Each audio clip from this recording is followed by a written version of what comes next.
Nous sommes là pour encore parler de l'Afrique. L'Afrique encore, l'Afrique est rien que de l'Afrique. Parce que nous comptons beaucoup sur cette Afrique.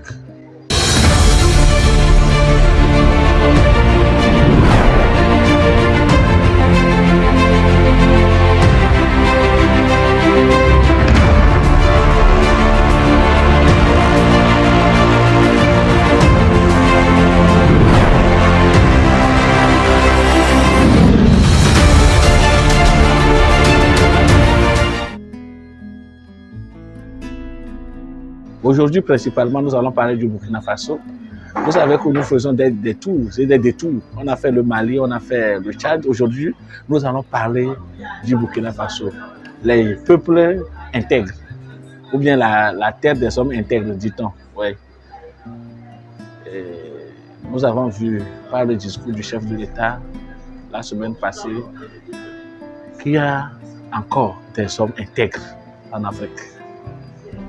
Le président Traoré a peint les éléments basiques du terrorisme. Il a décrit à sa manière et de manière simple, de manière très simple, les effets ou bien les causes du terrorisme. Dans un pays où les inégalités se font, dans un pays où les médiocres sont promus, dans un pays où l'exception devient la règle, les imposteurs ne font qu'infiltrer les populations démunies, désemparées, désespérées.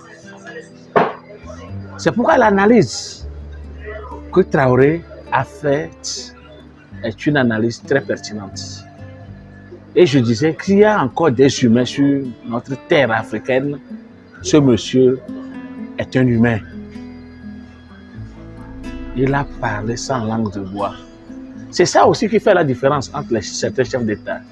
Ces chefs d'État-là, qui sont nés avec une cuillère d'or à la main, et ces chefs d'État qui ont souffert, qui ont traversé les péripéties, qui ont gravi des échelons grâce au courage, à l'abnégation, au travail, à l'assiduité.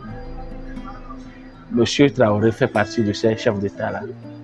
Nous allons suivre une séquence de sa vidéo d'où il a vécu dans son âme intérieure les difficultés que traversent les populations burkinabèes de l'intérieur. Suivons plutôt. J'ai marché à travers ces zones, je les vois trimballer des bidons, marcher des kilomètres pour aller chercher l'eau. Je les ai vus en train de marcher des kilomètres pour trouver l'eau pour le bétail et le bétail qui meurt en cours de route. Il n'y a pas de route là-bas. Il n'y a pas de route. Comment même un camion même pourrait arriver là-bas, ne serait-ce qu'avec un peu de tourteau pour que leurs animaux puissent manger? Il n'y a rien là-bas. Qu'avons-nous construit là-bas? Qu'avons-nous fait là-bas? Quel projet de développement avons-nous envoyé là-bas? Est-ce qu'on s'occupe même de leur vie? Rien qu'une simple eau. Qu'avons-nous fait de sérieux dans ces zones? C'est la question qu'il faut se poser. Et le territoire de cette partie, c'est hors de contrôle. Qui en est responsable? C'est nous. C'est nous. Il faut que chacun accepte ça. Nous avons toujours le slogan que c'est un pays pauvre. Vous êtes bien conscient que le pays n'est pas pauvre. C'est parce qu'on est méchant. On est sérieusement méchant entre nous. Les jeunes n'ont rien à faire. On a des terres cultivables. On a de l'eau. Comment on peut ne pas vouloir faire quelque chose pour eux? J'ai vécu à Djibo, avant même le début de la crise. J'ai échangé avec les jeunes de Djibo. La seule route Kongoussi-Djibo, les camions ne viennent plus parce que les ponts datent des années 50 et les camions tombaient. Donc les camions ont décidé de ne plus venir. Ils produisent, en allant à Nassumbu à Bouro, ils produisent la tomate, ils produisent beaucoup de choses.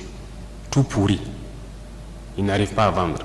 Leur marché de bétail, vous quittez Djibo jusqu'à Pétékoli, ils sont là avec leur bétail, ils n'arrivent pas à vendre. Mais vous voulez qu'ils fassent quoi, les jeunes? Vous voulez qu'ils fassent quoi, les jeunes?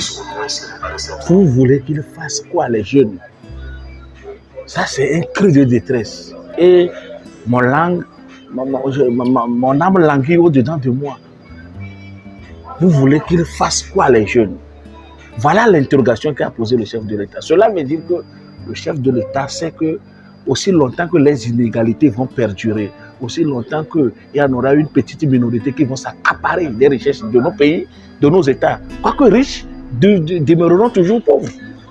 Aujourd'hui, il y a des pays littoraux, il y a des pays qui ont de la côte, il y a des pays qui ont de gisements, mais pourtant on crie la pauvreté, on crie le chômage, on crie la misère. Notre Afrique n'est pas pauvre. C'est ce que veut dire, c'est ce que M. Traoré veut dire à travers cette adresse-là. Et ça va pour tous les peuples africains qui veulent le changement. Ça va pour tous les dirigeants africains qui veulent le changement. Il est temps que nous changeons de paradigme. Il est temps que nous nous réveillons de nos sommeils. Aussi longtemps qu'il y en aura des populations délaissées, les manipulateurs qui sont les Occidentaux vont les traîner à leur suite pour nous faire du mal.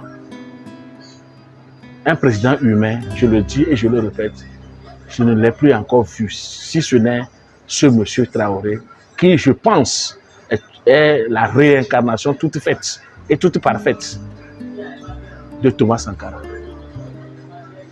Aujourd'hui, la jeunesse africaine